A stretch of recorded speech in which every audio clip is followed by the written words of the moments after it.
Hey, what's up you guys, the Curious Owl here, and today I have the mid-year book freakout tag, mid-year freakout tag, something along those lines.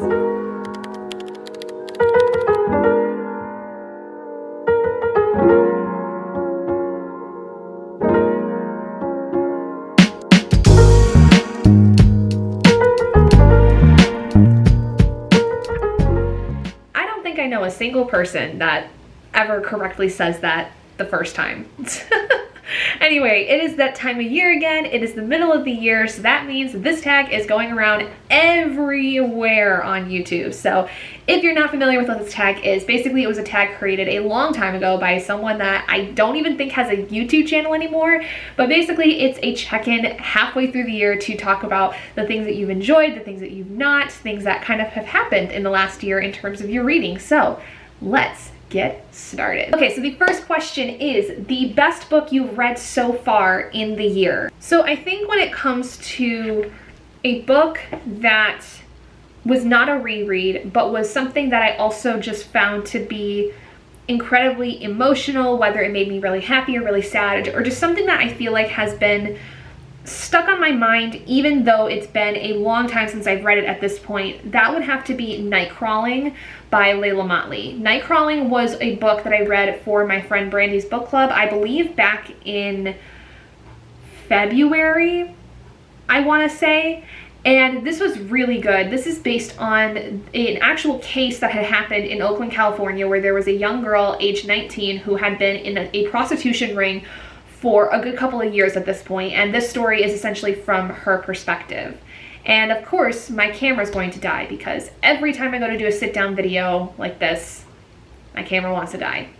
Super. Question 2 is the best sequel I've read so far in 2023. So quite honestly, I have not read a lot of sequels, and this is kind of cheating because I love all of these graphic novels, but at this point, my most favorite sequel I've read is the Vox Machina Origins comics. Question 3 is a new release I haven't read yet but want to. Yellowface, R.F. Kuang. Have not read it as of yet. I don't know why I'm putting it off. I've been waiting for so long for this book since Babel came out, and I need to read it. Maybe in July I'll get myself to read it. Maybe. We'll see. Question 4 is your most anticipated release for the second half of the year. So I do have a list of my anticipated reads for the year in my reading journal, and I have to see which ones have not come out yet. I think Blood Over Brighthaven and Silver Nitrate, which by the time this video goes out, Blood Over Brighthaven is not going to be out because I think it got pushed back a couple of weeks from its initial release date. So hopefully this video will be out before Blood Over Brighthaven comes by. But ML Wong, I am so excited for. And then Silver Nitrate, it's Sylvia Morena Garcia. I really liked the Daughter of Dr. Moreau. I really liked that, so I am very excited to see what Silver Nitrate's going to be. 5 is my biggest disappointment. So far, I only have one book that is a 2-star in this entire year, at least up to this point, and that was Pattern Master by Octavia E. Butler. I read this as part of the Octavia E. Butler read-along that my friend Bree and one of her friends Maya is hosting, and this was just the worst book in that entire series. I did not follow it at all, and honestly, I'm very glad that I was not the only one who struggled with this book, truthfully. Like, all of us that were doing the read-along had really struggled with this and had really struggled with enjoying it in any capacity compared to the other books that there were in the series. Question 6 is the biggest surprise. So I actually just had, I think, my biggest surprise this year so far, and that was reading Girls of Paper and Fire by Natasha Nyong. This was so much better than I expected. I had this on my self-destruct TBR for the year of 2023, where if I didn't read it in this year, it was going to be on hold. And I picked it up kind of on a whim because I needed a prompt filled for Battle of the Bookish in June, because I had DNF'd another book that was supposed to fulfill that and I just didn't like it, so I ended up picking up this one. Why did I not pick up this book? Why has it taken me so long to pick this one up?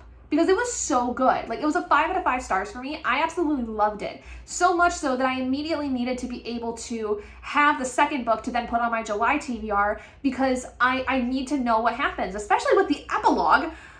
Like, how have I avoided this book for so long? I absolutely loved it. And I think that was, if anything, the biggest surprise I've had so far this year, because I did not think for some reason I was going to enjoy this at all. Question 7 is a new favorite author, which can either be a debut author or at the very least new to you.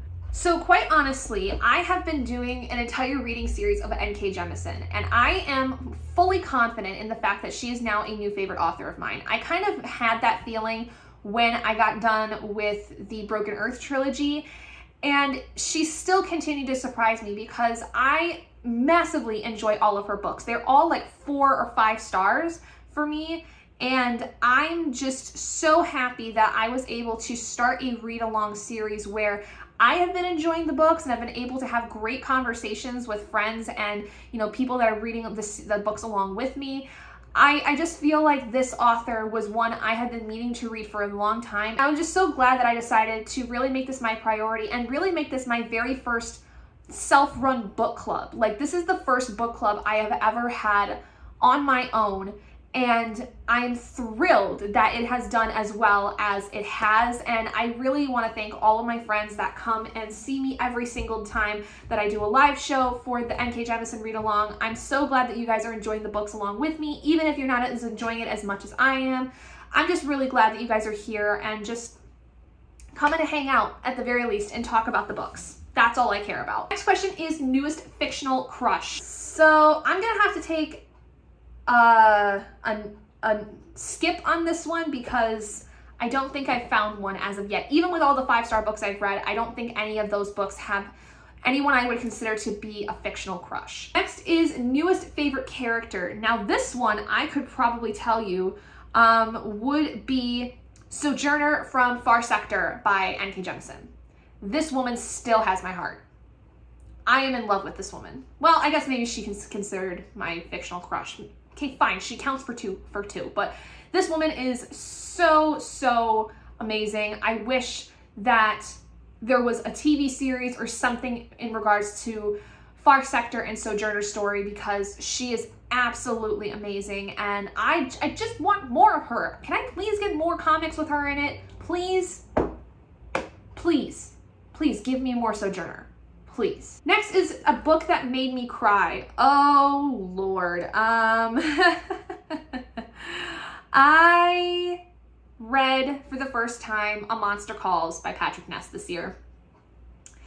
And when I tell you that book made me ugly sob, oh my God, especially as someone who has watched family slowly wither away, that's a really hard book to even talk about, let alone talk about how it made me cry. But if you know, you know.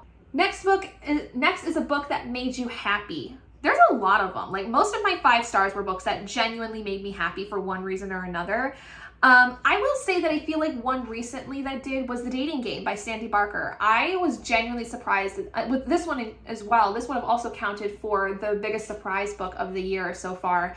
But this one was basically one I did not expect to like, really, because of the corny writing and the fact that it was based around the Bachelor and Bachelorette series, which I've never really ever watched. I've never been a fan of the idea of The Bachelor or The Bachelorette, but I'm not gonna lie, this kind of makes me want to watch those shows, just because it was so fun to read, and like the entire time I was reading it, I was smiling, I was laughing, I was having a great time with this book.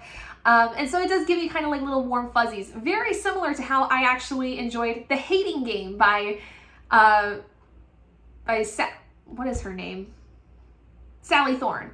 Oh my God, I was gonna call her Sally Parker, and I'm like, no, that you're twisting the names. Like, yeah. Next is the most beautiful book I've bought so far this year. I have to grab the dust jacket because I have the book here, but the dust jacket's not on it. One moment. Ba-bam, The Battle Drum. This is Anor. I'm in love with this character art. I love how the aesthetic of it matches the final strife. I love the fact that I can see what Anor looks like, and she's stunning. Like, she's got a full fro, she's got the paint on, like, just, ugh. And the hoops and the little tiara, like, come on. How do you not fall for that art? That is stunning. And the final question is, what books do I need to read by the end of the year? All of them. I say this every year, but all of the books. But that is it for the mid-year freakout tag. I hope you guys enjoyed it. If you did, please do give it a big thumbs up. I will leave all the questions for this down in the description for you guys if you would like to do this yourself. I know a lot of people are already doing it, so I'm not going to tag anyone specific because, quite honestly, I could tag somebody and they were already going to do it, so there's just no point. But thank you guys so much for joining me anyway. So if you guys did enjoy this video, please do give it a big thumbs up. And if you haven't already and you'd like to be and would like to see more content like this, go ahead and hit that button down below and subscribe to become an Owlette in our flock. And I will see all of you guys in my next video. Bye, guys.